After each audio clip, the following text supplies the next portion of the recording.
하나님의 말씀은 신약 성경 사도행전 1장 1절부터 8절까지입니다. 사도행전 1장 1절부터 8절까지입니다.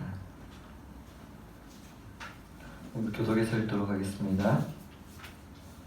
데오빌로여, 내가 먼저 쓴 노래는 무릇 예수께서 행하시며 가르치시기를 시작하심부터 그가 택하신 사도들에게 성령으로 명하시고 성천하신 날까지의 일을 기록하였노라. 그가 고난받으신 후에 또한 그들에게 확실한 많은 증거로 친히 살아계심을 나타내사 40일 동안 그들에게 보이시며 하나님 나라의 일을 말씀하시니라. 사도와 함께 모이사 그들에게 분부하여 이르시되 예루살렘을 떠나지 말고 내게서 들은 바 아버지께서 약속하신 것을 따르라. 요한은 물로 세례를 베풀었으나 너희는 몇 날이 못되어 성령으로 세례를 받으리라 하셨느니라. 그들이 모였을 때 예수께 여쭈어 이르되 주께서 이스라엘 나라를 회복하심이 이때이니까 하니 이르시되 때와 시기는 아버지께서 자기의 권한에 두셨으니 너희가 알 바 아니요 오직 성령이 너희에게 임하시면 너희가 권능을 받고 예루살렘과 온 유대와 사마리아와 땅 끝까지 이르러 내 증인이 되리라 하시니라. 아멘. 지난 4월 24일 하마스가 이스라엘로 로켓을 36발을 발사한 것을 계기로 팔레스틴과 이스라엘 전쟁이 이제 발발되었고요. 그저께 휴전이 되었습니다. 두 나라 간의 분쟁은 어제 오늘 일이 아니라 1948년 전쟁이 시작된 이래로 현재까지 계속되고 있습니다. 물론 이번 전쟁 또한 휴전이 되었지만 시간이 이르면 또다시 일어날 것입니다. 이 전쟁이 일어날 때마다 유대인들은 물론이고 심지어 이 전쟁과 관계없는 기독교인들조차 언제 주께서 이스라엘을 회복하실 것인가 이런 생각을 또 하게 됩니다. 멀리 갈 것까지 뭐가 있겠습니까? 코로나19로 인해서 교회 안에 이제 집단 감염이 발생하였고요. 사회적으로 교회가 많이 위축된 그런 상황이 놓여 있습니다.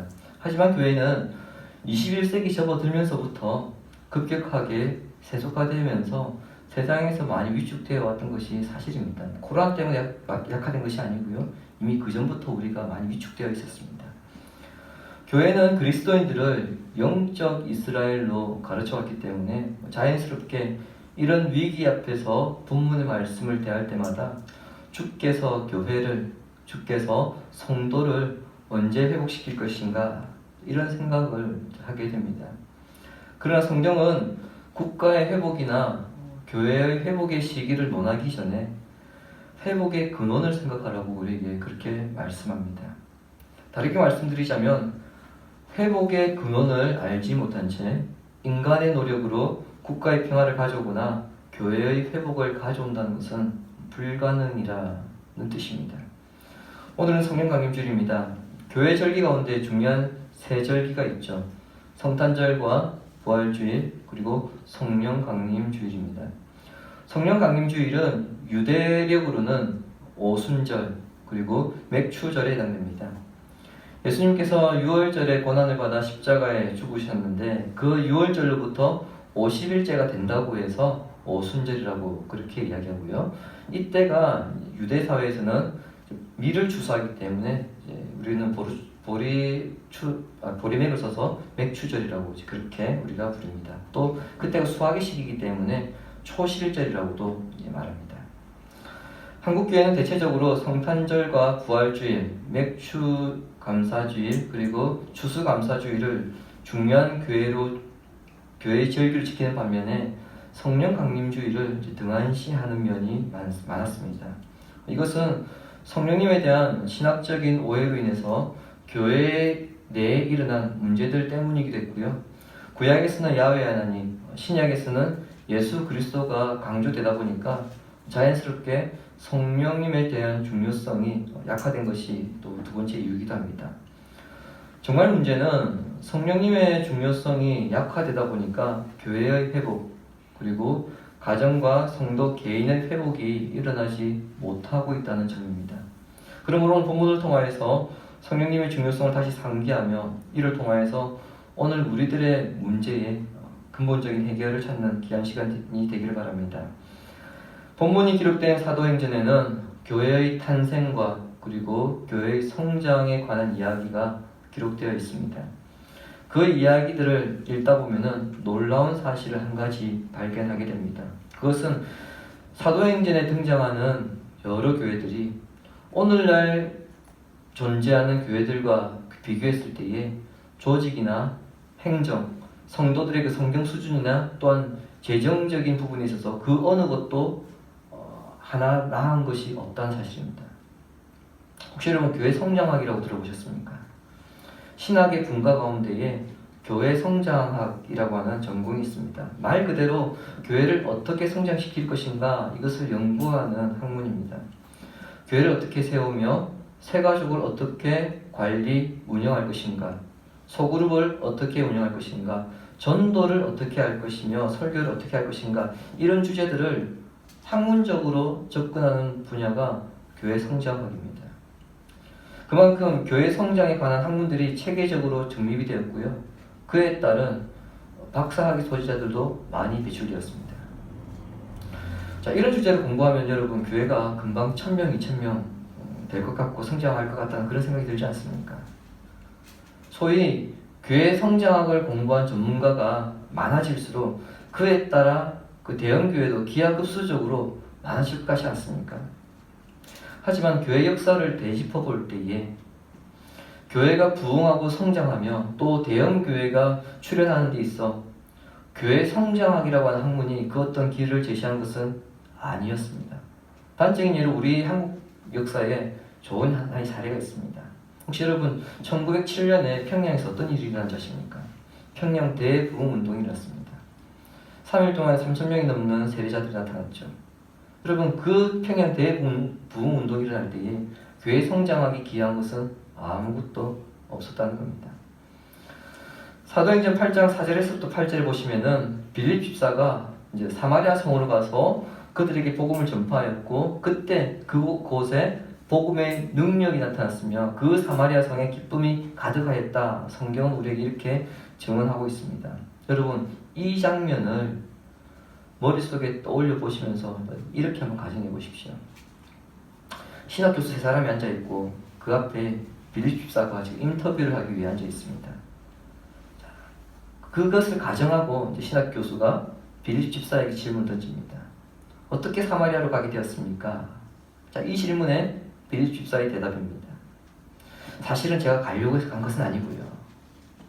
예루살렘 교회에 큰 박해가 있어서 제 동료 스데반 집사가 순교를 당해서 죽었습니다. 할 수 없이 그들의 눈을 피해서 제가 가다 보니 사마리아로 간 것이지 제가 처음부터 사마리아로 가려고 했던 것은 아닙니다. 자, 두 번째 질문입니다. 사마리아에서 성공한 전도 전략은 무엇입니까? 자, 빌립 집사의 대답을 들어보십시오. 저도 모르겠습니다. 그게 제가 가지고 있는 의문입니다. 저는 제가 본 것, 들은 것을 말했을 뿐이고 방금 저는 말했을 뿐이고 그에 따라서 능력이 나타났으며 사람들이 저에게로 몰려왔습니다. 결코 제가 먼저 가서 그들에게 제 말을 들어보라고 한 적이 없습니다. 저는 단지 말했을 뿐이고 그 말을 듣고 그들이 몰려왔을 뿐입니다. 자, 제가 방금 말씀드렸던 이 두 가지 대답은요, 제가 지어낸 것이 아니고요. 사도행전 8장 1절부터 8절까지를 그냥 오늘날 관점에서 제가 각색해서 말씀드린 겁니다. 빌립 대답에서 핵심은요, 사마리아 성에 복음을 전도하면서 일어난 이 모든 과정이 자신의 의지와 상관없이 이루어졌다는 겁니다. 이는 빌립 자신의 의지가 아닌 성령님의 주도하에서 일어난 것인데 사도행전 전체에서 동일하게 나타나고 있습니다. 그리고 그 출발점이 오늘 본문입니다. 3절에 기록된 대로 예수께서 부활하신 후 40일 동안 사도들에게 보이시면서 부활의 증거와 하나님 나라에 대해서 가르치셨습니다. 그러면서 사도들에게 한 가지를 당부하셨습니다. 주님께서 약속하신 것을 주실 때까지 예루살렘을 떠나지 말고 기다리라. 이것이 주님께서 제자들에게 주신 당부였습니다. 여기서 약속하신 것이란 성령님으로 충만하게 되는 것으로 이것은 이미 예수님께서 이미 전에 말씀하셨던 것이고요. 제자들이 처음 듣는 내용이 아니었습니다. 주보에 있는 요한복음 14장 16절을 함께 읽겠습니다. 내가 아버지께 구하겠으니 그가 또 다른 보혜사를 너희에게 주사 영원토록 너희와 함께 있게 하리니. 그리고 14장 26절도 함께 읽습니다. 보혜사 곧 아버지께서 내 이름으로 보내실 성령 그가 너희에게 모든 것을 가르치고 내가 너희에게 말한 모든 것을 생각나게 하리라. 아멘. 이 말씀은 제자들과 최후의 만찬을 가지신 예수님이 제자들에게 앞으로 닥칠 일에 대해 말씀하시면서 그들의 믿음을 강화시키기 위해 하신 마지막 설교입니다. 그 일부분이죠.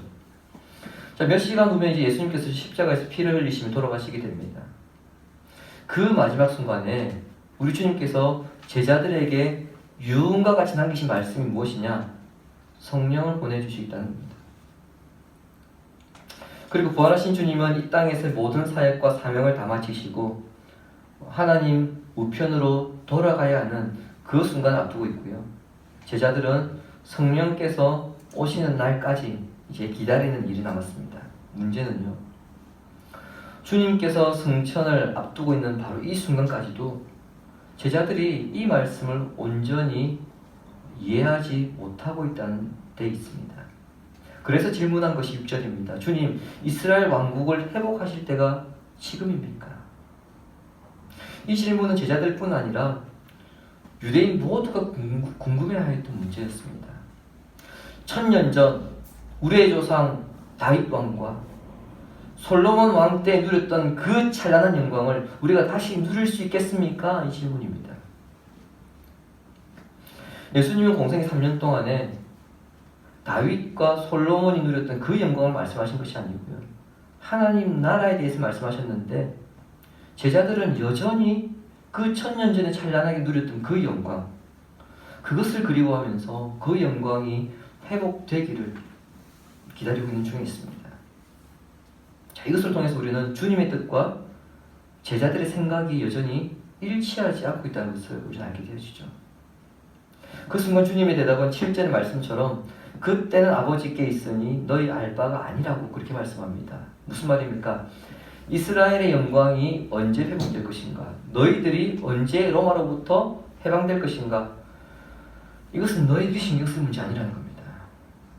사실 이것은 그 사람들에게 심각한 문제입니다. 신경 안 쓸래 안 쓸 수 없는 문제죠. 주권을 빼앗겨서 다른 나라의 식민지가 되어진 지 500년이라고 하는 긴 시간이 지났기 때문에 이것은 그들에게 굉장히 중요한 문제입니다. 그런데 주님은 신경 쓰지 말라고 합니다. 그 이유는 그 모든 일들이 전적으로 하나님 아버지의 손에 달려있기 때문입니다. 제자들이 신경 써야 될 것은요, 하나님 손에 지어져 있는 그 시간표가 아닙니다. 그 시간표는 제자들이 걱정하든 걱정하지 않든 그냥 하나님의 계획대로 하나님의 시간대로 진행될 것입니다. 따라서 제자들이 해야 될 일은 예루살렘에서 그리스도께서 보내실 그 성령을 기다리는 것, 이것이 제자들이 해야 될 일입니다. 성령께서 제자들에게 오실 때 비로소 그리스도의 죽으심과 부활의 의미를 깨닫게 되며 하나님 나라를 전하는 그 능력을 받게 될 것이기 때문에 성령님을 기다려야 했습니다.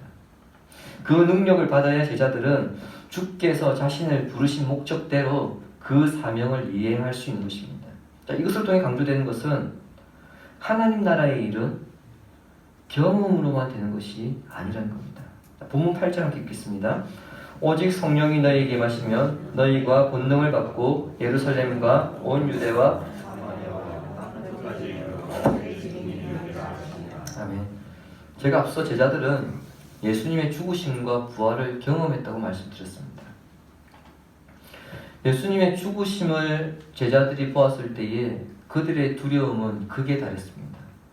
그리고 예수님의 부활하심을 그들이 경험했을 때는 가슴이 뜨거웠던 그런 경험을 했습니다. 자, 그럼에도 여전히 제자들은 이 사실을 담대하게 전하지 못하는 상황에 놓여 있습니다. 이와 같은 일이 이미 이스라엘 역사에 있었습니다. 자, 모세에 의해서 출애굽이 일어나기 전에 이스라엘은 애굽에서 장자의 죽음이라고 하는 사건을 경험합니다. 자, 그리고 갈라진 홍해를 건너므로써 그들은 애국과 완전히 단절되고 그리고 새로운 민족으로 태동하였습니다. 그럼에도 그들은 민족이 위기를 겪을 때마다 누구를 찾아갔습니까? 하나님을 찾아간 것이 아니었죠. 오히려 세상 눈치 보기에 바빴습니다. 그들을 통해서 주변에 하나님을 전하는 것이 아니라 오히려 그들은 주변 민족의 신들을 섬기기에 급급했습니다. 오래전 이스라엘 민족이나 그리고 예수님의 제자들에게 동일한 현상이 나타나고 있는 것은요, 경험으로만 끝나버렸고 성령님의 능력을 의지하지 못했기 때문입니다. 어린 시절 연을 날려보셨을 것입니다. 그때 한번 경험을 한번 떠올려 보십시오. 연을 날리기 위해서는 여러분 바람이 많이 부는 곳을 찾아가든 아니면 내가 서 있는 곳에서 바람이 불기를 기다려야 합니다. 만일 바람이 불지 않음에도 내가 억지로 연을 날리려면 어떻게 해야 됩니까? 방법은 하나밖에 없습니다. 일단 연을 띄워놓고 달리면 됩니다. 그냥 죽자 사자 달리면 됩니다. 그럼 여러분 어떻습니까? 내가 달리는 동안에 연을 일단 가라앉지는 않습니다. 그러나 사람이 달리면 얼마나 오래 달릴 수 있을까요? 또 달리면 얼마나 빨리 달릴 수 있겠습니까? 숨이 차서 속도가 느려지는 순간 그리고 발이 꼬여서 넘어진 순간 연은 자연스럽게 땅에 떨어질 수밖에 없습니다. 정확하게 말하자면 그 연은 하늘을 날고 있는 것이 아니고요, 내가 그냥 빨리 달리는 동안에 잠시 그냥 떠 있는 겁니다. 연을 날리기 위해서는 나의 경험이 중요한 것이 아니라 그 연을 날릴 수 있는 바람이 필요합니다. 주님은 제자들에게 지금 이 개념을 가르치고 있는 것입니다. 그리스도의 죽음과 부활을 경험하였을지라도 자신의 힘과 의지로는 결코 증거할 수 없다는 겁니다. 이런 어려움이 생기고 저런 어려움이 생기며 때로는 핍박과 조롱과 유혹과 타협하게 만드는 요소들이 생기는 순간 그리스도의 죽음과 부활을 증거하지 않게 됩니다. 자, 그렇다면 여러분 그 사람은 그리스도의 증인이 아니라는 겁니다. 증인은 법정 용어이죠. 자신이 보았거나 들은 것을 그대로 말하는 사람을 우리는 증인이라고 말합니다.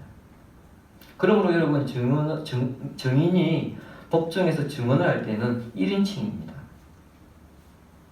내가 보았다, 못 보았다. 내가 들었다, 못 들었다. 그 사람이 그렇게 말하는 것을 내가 들었다, 못 들었다. 그래서 여러분 증인은 1인칭으로 해야 합니다.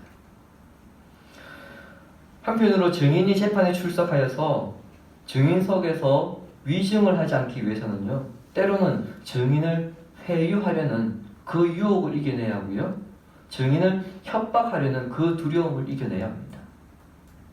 이것을 이겨낼 때 비로소 진실을 말할 수 있습니다. 우리는 주님께서 사도들을 향하여서 증인이라고 부르는 것에 주목해야 합니다.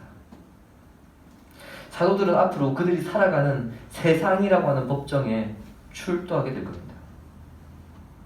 그 법정에서 그들이 증언해야 될 내용은 무엇입니까? 하늘 아래 그리스도라는 이름 외에는 그 어떤 방법으로 그 어떤 이름으로도 구원받을 수 있는 길이 없다는 것입니다. 내가 보고 내가 들은 것은 그리스도 외에는 구원받을 길이 없습니다. 이것이 사도들이 세상 법정에서 증언해야 될 내용입니다.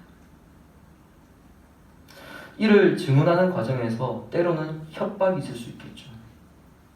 그리고 회유가 있을 수 있을 것입니다. 그리고 그 증언을 하는 순간에 방청석에서 조롱과 야유가 있을 수 있습니다. 그럴지라도 담대하게 그리스도께서 인간을 위하여 자신을 속전으로 내어드렸다는 사실을 전파하고요, 그리스도를 통하여 죄를 용서한다는 이 사실을 그들은 증언해야 합니다. 재판에서 증인은요, 필요에 따라서 출석해서 증언을 해야 합니다. 마찬가지로 제자들의 증언은 한 번으로 끝나는 것이 아니라 우리 주님께서 요구하실 때마다, 세상이 요구할 때마다 출두해서 그 증언을 계속해서 해내야 합니다. 근데 그 증언이 언제 끝납니까?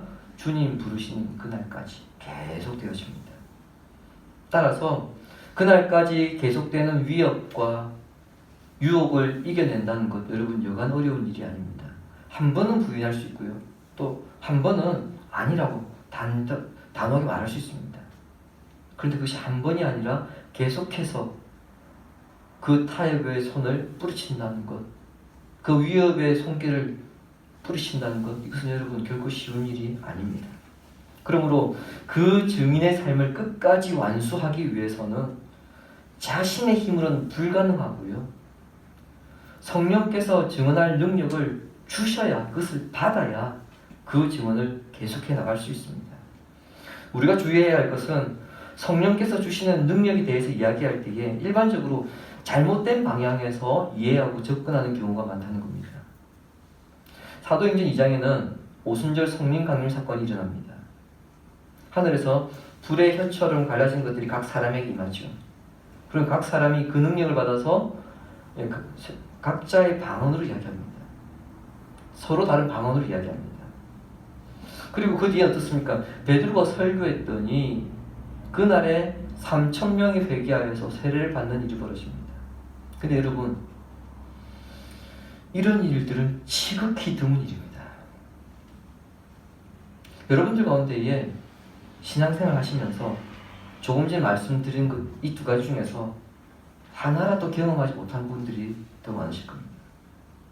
기도를 하다가 방언하신 분들 볼 수 있겠지만은 100명이 기도하다 100명이 다 방언 터지는 경우 여러분 보신 적 있으십니까? 1000명이 모여서 붕해를 하는데 그 1000명이 갑자기 회개하는 일을 여러분 보신 적 있으십니까? 여러분, 이런 경우는 우리가 살아가면서 보기가 정말 드문 일입니다. 평생에 한 번 보기도 어려운 일이죠. 그럼에도 성령의 능력이라고 하면은 여러분 어떤 것을 다 생각합니까? 모두를 깜짝 놀라게 할 만한 사건, 그런 기적들이 일어나는 것으로 생각하여서 방언이나 치유, 예언과 같은 특정 은사로 제한시키는 것이 바로 성령의 잘못된 이해입니다. 모두를 놀라게 할 만한 큰 기적을 보여주어야만, 그런 능력을 받아야만 예루살렘과 온 유대와 사마리아와 땅끝까지 이르러서 복음이 증인될 수 있는 것 아닙니다. 성령의 능력은 우리가 생각하는 지극히 평범하고 사소한 일들 가운데서도 나타나고요. 심지어 우리의 연약함 가운데서도 나타납니다. 이것을 이해할 때에 성령께서 우리 삶 가운데 어떻게 역사하여서 능력을 주시는지 그것을 깨달을 수 있습니다. 그리고 그때서야 비로소 복음의 증인이 될 수 있는 것입니다. 주님이 사랑하신 시내가 심은 성도 여러분, 몇 년 전에 태양의 후예라는 드라마가 있었습니다. 그때 청년들이 그 드라마 때문에 군대 말투가 유행했었습니다. 자, 여러분 그 드라마 혹시 보신 분 아실 텐데요. 남자 주인공의 직업은 특전사 대위입니다. 여자 주인공은 의사입니다. 그 대사 가운데에 여자 주인공이 남자 주인공에게 이런 말을 합니다. 혹시 애국심 때문에 군인이 되었느냐? 이렇게 묻습니다. 그때 남자 주인공이 이렇게 대답을 합니다. 애국심은 군인만 있어야 되는 것입니까? 애국심이 뭔데요? 나라를 사랑하고 조국과 민족의 충성을 다하는 것을 왜 군인만 해야 합니까? 아이와 미인과 노인은 보호해야 한다는 믿음, 길에서 담배 피는 고딩을 향해서 무섭더라도 한 소리 할 수 있는 용기, 관자놀이에 총구가 들어와도 아닌 건 아닌 상식, 그래서 지켜지는 군인의 명예, 내가 생각하는 애국심은 그런 것입니다. 이렇게 이야기를 합니다. 그렇습니다, 여러분. 우리가 복음의 증인이라고 하니까 성령의 능력을 받아서 방언해야 되고 병 고쳐야 되고 귀신 쫓아내야 되고 예언해야 하는 그런 일들이 일어나야지만 복음의 증인이라고 생각하는 사람들이 있습니다. 물론 성령의 능력이 이처럼 대단하게 나타나기도 합니다. 하나님께서 필요하시면 그 상황에서 그런 대단한 기적들을 보여주시기도 합니다. 그러나 일상적으로는요, 우리가 생각하고 기대하는 것보다 훨씬 더 소소하게 나타날 때가 더 많습니다. 예를 들어서 내가 누군가에게 잘못을 했습니다. 그 사람에게 기꺼이 용서를 구하게 하는 능력, 여러분, 그것이 바로 성령의 능력입니다. 반대로 내가 실수나 잘못을 했습니다. 사실 그것을 인정하기 쉽지 않거든요. 그 실수나 잘못을 인정하게 하는 능력, 여러분, 그것이 성령의 능력입니다. 내가 지은 죄에 대해서 회개하게 하는 것, 여러분, 그것이 성령의 능력입니다. 우리가 죄를 지었을 때 아무리 회개하려고 해도 회개 안 나올 때가 있습니다. 내가 죄를 지었음에도 불구하고 그 죄가 떠오르지 않을 때가 있습니다. 그런데 성령의 능력은 우리의 죄를 떠오르게 하시고 회개하게 하십니다. 그리고 자신의 행동에 대해서 책임지게 하는 것, 여러분, 그게 성령의 능력으로 나타납니다. 옳은 결정을 내립니다. 이 결정을 내림으로써 내가 심각한 비난에 직면하게 될 수도 있습니다. 그럴지라도 그러한 비난과 비판에 대해서 담담하게 버티고 이기게 하며 또 삶에 대해서 부정적인 생각을 소망으로 바꾸게 하는 것, 여러분, 그것이 바로 성령의 능력으로 나타나는 것입니다. 제가 몇 가지 예를 말씀드렸는데요, 여러분이 지금까지 생각해왔던 성령의 능력에 비하면 그렇게 화려해 보이지도 것이고 그렇게 대단한 것도 아닐 겁니다. 하나님께서 성령을 통해 주시는 능력은 일반적으로 이렇게 나타납니다. 그렇다고 해서 이런 일들 속에서 우리가 성령의 능력을 의지하지 않는다면 그것은 마치 내 힘으로 연을 날리게 되는 것이고요. 나중에는 사소한 일조차 두려움을 느끼게 되어지고 그것을 못하게 되어집니다. 그러므로 성도는 매 순간 우리와 함께 하시며 역사하시는 성령님의 능력과 인도를 받으며 살아가야 됩니다. 그런 삶이 바로 복음의 증인이 되는 삶입니다. 그리고 그렇게 살아갈 때에, 성도가 그렇게 살아갈 때에 그 성도가 증인이 되어지는 것이고요. 그 사람의 삶을 통해서 결국에 삶의 영역이 더 확장되어지게 됩니다. 당장 오늘 여러분의 삶을 돌아보시기 바랍니다. 해결해야 할 산적한 문제가 있지 않습니까? 과거부터 이어온 고치지 못하는 고질적인 습관이 있지는 않습니까? 회개해야 할 죄가 있으나 그 죄에 대한 심각성을 느끼지 못한 채 영적 무력감, 무감각에 빠져 있지는 않습니까? 사람과의 관계가 깨어지고 미래에 대한 불안감으로 살아가고 있지는 않는지요. 하나님께서 여러분 한 사람 한 사람을 성도로 부르실 때는 하나님의 계획을 주셨고 또 그 사람에게 소명을 주셨는데 그 계획을 발견하지 못하여서 하나님의 백성이라고 하는 정체성을 잃어버리지 않았습니까? 어떤 모습이라도 좋습니다. 우리 가운데 성령께서 오시기를 간구하며 우리 안에서 역사하시고 말씀하시는 성령님에 대해서 민감하게 반응하는 성도가 되기를 간구하십시오. 그 간구대로 성령의 능력이 여러분의 연약함들을 바꾸실 것입니다. 성령의 능력으로 우리 안에 있는 연약함들을 벗어버리고 복음의 증인으로 변화되어서 날마다 삶의 지경을 넓혀가는 성도들 되시기를 예수님의 이름으로 축원합니다. 아멘.